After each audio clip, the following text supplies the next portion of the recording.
turbulência, principalmente no momento que Deus está nos provando a nossa obediência perante a sua presença. Aleluia, Deus. Esse livro foi escrito pelo profeta Moisés, foi o primeiro livro. Se a Bíblia fosse escrita cronologicamente, Jó seria o primeiro livro da Bíblia. Depois que Moisés ele escreveu os 5 livros que são o Pentateuco e alguns salmos. Mas o primeiro livro que Moisés escreveu, os eruditos, os estudiosos dizem que foi Jó. Amém? Quando Moisés estava ali com seu sogro Jetro, ali em Midian, Moisés passou 40 anos ali pastoreando o rebanho, casou com Zípora, e foi nesse decorrer desse tempo que ele escreveu a história desse patriarca Jó. Amém? Jó é contemporâneo do nosso patriarca Abraão. Então vamos nos deleitar nesse texto aqui. Esse livro tem 4.000 anos de idade, aí edificando a vida da igreja e nos dando uma grande lição de que é ser um verdadeiro adorador, um homem de Deus e uma mulher de Deus. Amém? Esse aqui também faz parte dos livros poéticos da Bíblia, como salmos, como livros de cantares também, que fazem parte dos livros poéticos e outros. Diz assim o versículo 1. Aqui é o próprio Deus dando testemunho da vida do patriarca Jó, do servo Jó. Havia um homem na terra de Uz, e seu nome era Iov no original, que é Jó. Ele era um ser humano bom. Veja as características que Moisés coloca aqui desse homem. Ele é um ser humano bom, ele é honesto e justo. Amava respeitosamente a Deus. Aleluia. E evitava praticar o que era mal. Amém? A gente vai por versículo, a gente ainda tem meia hora aqui. Vamos nos deleitar e aprender aqui. Aleluia. A gente vê aqui essas características muito fortes de um homem honesto, um homem justo, um homem que amava Deus e evitava praticar o que era mal. E isso é uma grande lição para a nossa vida hoje, né? Como a nossa missionária pregou, que na época do apóstolo Paulo, que as pessoas queriam meter a cara no vinho por causa do festival que havia ali naquela cultura pagã, grego-romana, que os romanos eles herdaram da Grécia essa cultura do deus Baco, o deus do vinho. Então eles se embriagavam, faziam parte da liturgia do culto deles de adoração a Diana ou Artemis. Então eles se embriagavam, eles estavam chegando na igreja e Paulo está dizendo para aquela sociedade que agora que eles eram cristãos, que eles tinham também que se desviar da prática do mal, das coisas do mal. Então, trazendo para os nossos dias a mesma coisa, é a mesma situação hoje para a igreja de Cristo. Então, tudo aquilo que possamos fazer e podemos fazer para evitar o mal, praticar aquilo que desagrada ao Senhor, a gente tem que fazer. Resumindo, fugindo da aparência do mal. Aleluia. Daquilo que não vai edificar a nossa vida, né, como intriga, fofoca, disse-me-disse, problemas da vida, reparar na trave do outro, essas coisas que fazem parte da nossa vida. Sofrimento, medo, inveja. Então tudo isso a gente não vai ser 100% perfeito, mas a gente tem que evitar muitas coisas, se desviar dessas práticas. E esse homem aqui, o que me chama a atenção é que ele era um homem muito bom, honesto e justo, respeitava a Deus e evitava praticar o que era mal. Então era um homem de oração,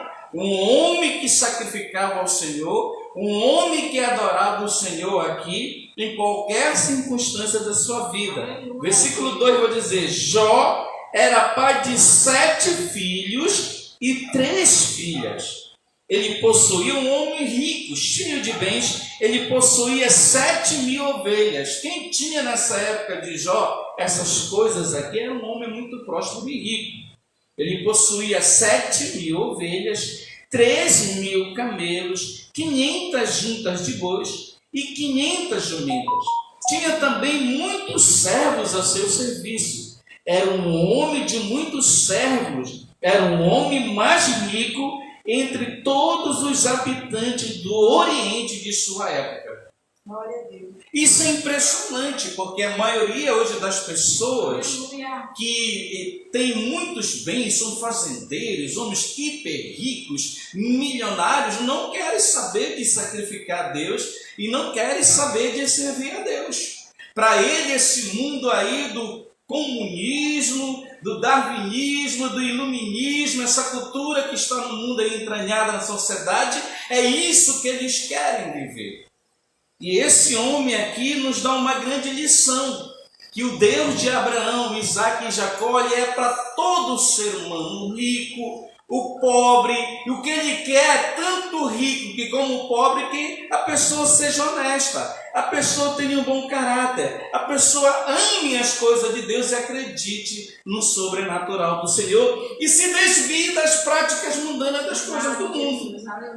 Porque Deus, ele nos cobra. A igreja, ela não serve o sistema.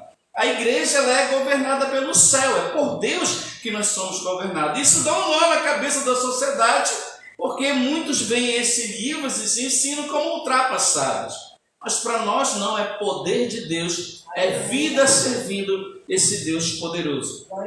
Ele vai dizer, o versículo 4 diz assim: seus filhos, veja que ele era tudo isso, honesto, bom, dava bom testemunho, um homem de muita intimidade com Deus, um rico, muita qualidade, muitas características boas nesse homem. Mas a gente vê no versículo 4, no versículo 4, que os filhos dele já pensam um pouquinho diferente da vida de Jó, da intimidade de Jó com Deus. Versículo 4 diz assim: seus filhos costumavam visitar uns aos outros, e cada vez um deles preparava um banquete e mandava convidar suas 3 irmãs para comer e beber com eles. Enquanto Jó era um homem que praticava o bem, enquanto Jó era um homem honesto, um homem digno, um verdadeiro adorador, um homem próspero em todos os sentidos, espiritualmente e materialmente diante de Deus, os seus filhos já gostavam de quê? De banquetes, de fazer farra, de convidar os amigos para estar ali, bebendo vinho naquela época, qualquer bebida daquela época, se deliciando com os prazeres do mundo. Enquanto seus filhos têm uma visão diferente do seu pai, Jó está buscando a presença do Senhor. E o versículo 5 vai nos afirmar isso. Assim que passava o período das festas dos filhos, das festas e banquetes, Jó os mandava chamar e fazia com que se santificasse por meio dos ritos de purificação. Jó levantava-se ao romper da aurora e oferecia holocausto, isto é, sacrifícios completamente queimados, em nome de cada um de seus filhos, pois pensava: talvez meus filhos tenham pecado, ainda que no íntimo de cada um, e assim blasfemado contra Deus em seus corações. Era assim que Jó vivia e procedia. Jó não ia para aquela farra aqui. O texto é bem claro nos afirmar que ele era um homem separado, um homem temente a Deus. Mas ele pensava no seu coração: não, eu vou chamar os meus filhos, porque naquela época, antes de Deus instituir as leis, dar para Moisés as leis e os profetas, Deus, os sacrifícios ele recebia através de uma adoração do animal. Abraão fez esse sacrifício, Jó também fez, e isso fazia parte da cultura da sua época. E esse sacrifício era uma expiação, já era um apontamento para o Messias que viria na cruz do Calvário. Então Jó sacrificava para purificar os seus filhos, porque ele não sabia o que acontecia ali naquele banquete. Ele chamava os seus filhos e fazia aquela cerimônia para Deus perdoar os pecados deles. Jó aqui me demonstra que ele não é somente todas essas características que eu já falei para vocês, mas um verdadeiro intercessor da sua família e dos seus filhos. Um homem que se preocupava a orar e interceder pelos seus filhos. Nós temos que ser assim também hoje. Eu tenho 2 filhos, eu oro e intercedo toda vez que eu for orar ao Senhor, eu apresento a vida dos meus filhos, porque eu não sei o que é que eles estão fazendo no mundo. É a nossa função não orar só pelos filhos hoje, trazendo para os nossos dias, mas por todos os nossos irmãos, a comunhão, a igreja, um orando, intercedendo pelo outro, um sendo coberto pelo poder da oração, da intercessão. Isso aqui é uma grande lição. Talvez meus filhos tenham pecado, ainda que no íntimo de cada um, e é assim blasfemado contra Deus. De repente, ali no banquete, cheio de bebida, cheio de mulherada, algum filho ali blasfemou contra Deus. Jó pensava essas coisas em seu coração, e Jó, que era que fazia, chamavam todos eles, colocavam o sacrifício, fazia aquela cerimônia para edificar, para purificar os seus filhos, para que a sua casa e a sua família estivessem sempre na direção do Senhor. Aleluia, glória a Deus. E versículo 6.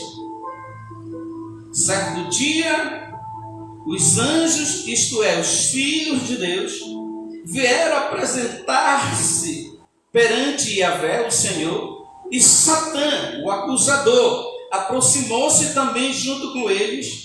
Então Yahvé questionou a Satanás: de onde vens? E Satanás deu-lhe a seguinte resposta: de perambular pela terra, e ir e vir pelos caminhos do mundo. Indagou-lhe então Yahvé: observaste o meu servo Jó? Em toda a terra não há ninguém como ele, ser humano íntegro e justo, que ama e teme a Deus e se desvia do mal. Aqui o próprio Deus dando testemunho de um homem pecador. Aqui o próprio Deus dizendo para Satanás, quando Satanás foi se apresentar a ele e seus anjos, e o Senhor falou: está vendo o meu servo Jó? Está vendo aquele homem justo diante de mim? Ele se desvia e faz as coisas certas perante mim. E Satanás, o texto vai dizer aqui no versículo 6 que ele é Satã e o acusador da nossa vida. Diante de Deus, ele está sempre nos acusando. Diante de Deus, ele está sempre batendo de frente contra as nossas práticas. Por isso que a gente tem que estar sempre se perdoando, sempre fazendo esse sacrifício de louvor, de adoração a Deus, para a gente se purificar na sua presença. É o que nós estamos fazendo nessa tarde, adorando, se santificando para Deus nos dar essa força interior, para que a gente venha se desviar das coisas que o mundo nos oferece. Porque é a função dele nos acusar. Ele quer dizer a Deus aqui, o Satã, que Jó só serve a Deus porque ele é rico. Que Jó só serve a Deus porque o Senhor cobriu ele de todas as sortes de bênção. E que se o Senhor tirar aquilo material que ele tem, ele deixa de servir a ele e vai blasfemar a ele. Olha como Satanás é interessante. Ele é o nosso adversário, ele é o acusador da igreja, dos servos do Senhor. Versículo 9. Diante dessas palavras, Satanás contestou a Yahvé, questionando: será que Jó teme a Deus sem outras intenções? E a palavra vem: porventura, não ergueste uma cerca protetora em volta dele e de sua família e tudo que ele possui? Tu pessoalmente tens abençoado todas as obras das mãos deste homem, de maneira que seus rebanhos estão espalhados por toda a terra. Jó aqui é fazendeiro, tem fazenda por todo lugar do Oriente. E Satanás está acusando tudo aquilo que ele tem. Glória a Deus. Entretanto, o Senhor vai falar para Satanás, versículo 11. Entretanto, estende a tua mão e fere tudo que ele tem, e com certeza ele te amaldiçoará e blasfemará diante da tua face. É isso que o inimigo tenta fazer na nossa vida. Ele tenta nos envergonhar na obra, no nosso testemunho. Aonde quer que a gente vai, o inimigo ele quer nos envergonhar. Ele é o acusador, essa é a função dele. Nós temos que ver que nós temos um inimigo, nosso acusador. Ele sempre nos acusa diante de Deus. Então Yahvé declarou no versículo 12, declarou ao acusador: concedo-te, olha aqui, Deus concedeu deu permissão para que ele viesse tocar em Jó. É isso que Deus faz. Quando eu sou dele, quando eu sou da igreja, esse inimigo, esse acusador não tem mais poder sobre a nossa vida. Isso está em Romanos 8:1. Deixa eu ler aqui rapidinho Romanos 8:1. Depois de Atos, Romanos 8:1, 6, 7, está aqui, 8. Portanto, agora não há nenhuma condenação para que estão em Cristo Jesus, porque a lei do Espírito da vida em Jesus Cristo te livrou da lei do pecado e da morte. Se agora estou em Cristo, não há mais condenação para mim se eu viver em obediência e me desviar de todo o mal. A vida de Jó era assim perante Deus. Então o Senhor declarou ao acusador: concedo-te poder para destruir tudo que ele tem, para ele destruir todas as coisas materiais que Jó tinha. Vai lá, acaba com ele, destrói, tira todos os bens dele. Agora, uma coisa eu te peço: não toca nele. Porque Satanás pensava que Jó servia a ele por causa das riquezas que Deus tinha dado para ele. Então Yahvé declarou ao acusador: concedo-te poder para destruir tudo que ele possui, apenas não estenda a tua mão contra a pessoa dele. E Satã deixou a presença de Yahvé. Agora ele vai atrás. Ele não desiste, ele não se conforma em somente atacar os bens de Jó. Ele vai para destruir tudo de Jó, a família dele, os filhos dele, ele faz de tudo. Com a permissão de Deus. Versículo 13. Certo dia, quando os filhos e as filhas de Jó estavam desfrutando de outro banquete, comendo e bebendo vinho na casa do irmão mais velho, um mensageiro chegou trazendo a seguinte notícia a Jó. São 4 mensageiros aqui que vêm trazer as piores notícias para a vida de Jó. Começa com esse primeiro no capítulo 14. O mensageiro chegou trazendo a seguinte notícia a Jó: eis que teus bois estavam lavrando a terra e as jumentas pastavam perto deles. Então repentinamente surgiram os salbeus e os atacaram e os levaram. Não obstante, ele ainda mataram os teus servos a fio da espada, os servos de Jó. E eu só consegui escapar para poder contar-lhe o que aconteceu. Segundo mensageiro, versículo 16. Enquanto o mensageiro ainda estava falando, chegou outro e exclamou: fogo de Deus caiu do céu, incinerou as ovelhas e os servos e os consumiu. E eu fui o único sobrevivente a fim de informar o que ocorreu. Veja que só é perdas grandes. Versículo 17. Terceiro, enquanto eu explicava ocorrido, veio outro mensageiro, terceiro, e disse: os caldeus dividiram-se em 3 grupos, atacaram os camelos e os levaram e ainda mataram os teus servos a fio da espada. Só eu escapei para trazer-te a notícia. Veja que 3 notícias chegaram de todas as coisas de Jó que estavam sendo perdidas e destruídas. Versículo 18.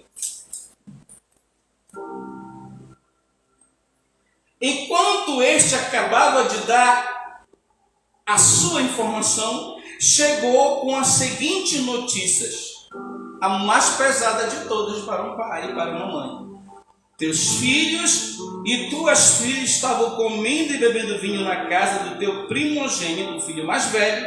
De repente veio um forte vento do deserto, atingiu com fúria os 4 cantos da casa, que desabou sobre os jovens, e todos eles estavam mortos.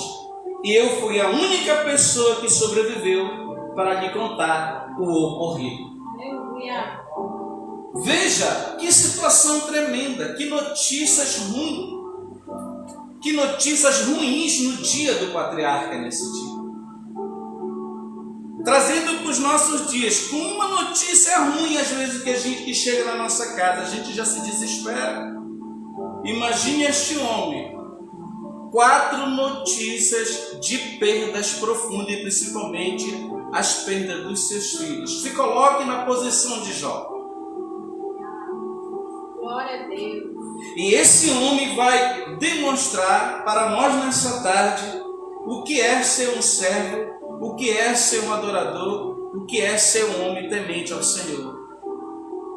E essa estrutura espiritual, será que eu e você teríamos essa estrutura? Não sei não. É muito forte você perder um filho. Quando você perde um filho, aqui Jó perdeu seus 7 filhos e suas 3 filhas. Ele perdeu todos os seus bens, todas as suas riquezas materiais e perdeu seus 10 filhos. Imagine que situação difícil esse homem aqui está passando em sua vida. A gente já perdendo um filho, a mãe já fica destruída, o pai já fica destruído, às vezes as pessoas ficam sem estrutura. Imagine perder toda a sua casa, seus bens, a sua riqueza toda pessoal e seus 10 filhos. Imagine esta situação.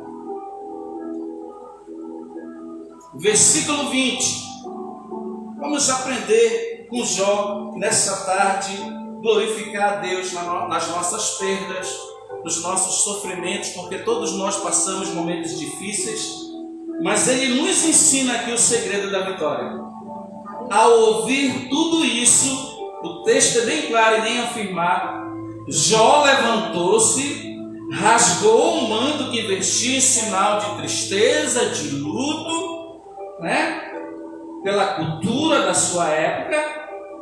Logo em seguida ajoelhou-se, encostado o rosto no chão, em sinal de humildade e o quê? E adoração diante de Deus.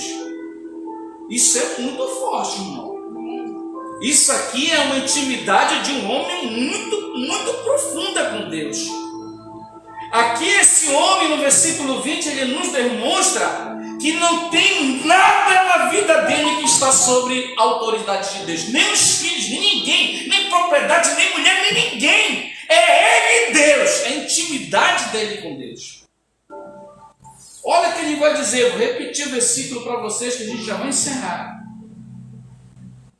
Ao ouvir tudo isso, todas essas perdas que nós lemos, Jó levantou-se, rasgou o manto, fazia parte da cultura da sua época, que vestia, e foi raspar a cabeça. Por isso que os judeus, Abraão também tinha essa prática, em sinal de tristeza, de perda, de luto, de jejum. Glória a Deus. Logo em seguida que ele fez isso, raspou a sua cabeça, logo em seguida ajoelhou-se, prostou-se diante de Deus, se humilhou, encostando o rosto no chão, em sinal de humildade e adoração diante de Deus. Meu Deus do céu! Isso é muito forte. Veja o que esse homem perdeu, Milton. Veja que esse homem perdeu, missionário. Perdeu tudo que ele tinha. Esse homem, os estudiosos dizem que ele ficou só lepra, ele se coçava com os cacos. Ele perdeu tudo.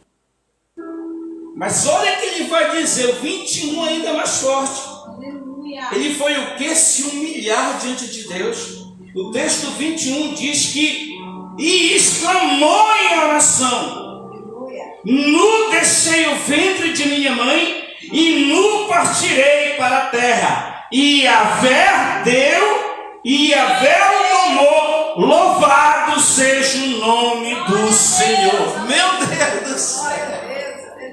Meu Deus do céu, a gente está muito anos-luz desse tipo de situação, porque a gente não suportaria, irmão, um sofrimento desse. Só Cristo suportou. Esse homem aqui não deixa de ser uma tipologia de que Jesus passou nessa terra para deixar o seu amor. E o versículo 22, para a gente encerrar essa exposição de Jó, capítulo 1, em todas as suas atitudes, Jó não errou, nem pecou, e também jamais culpou a Deus por revés algum.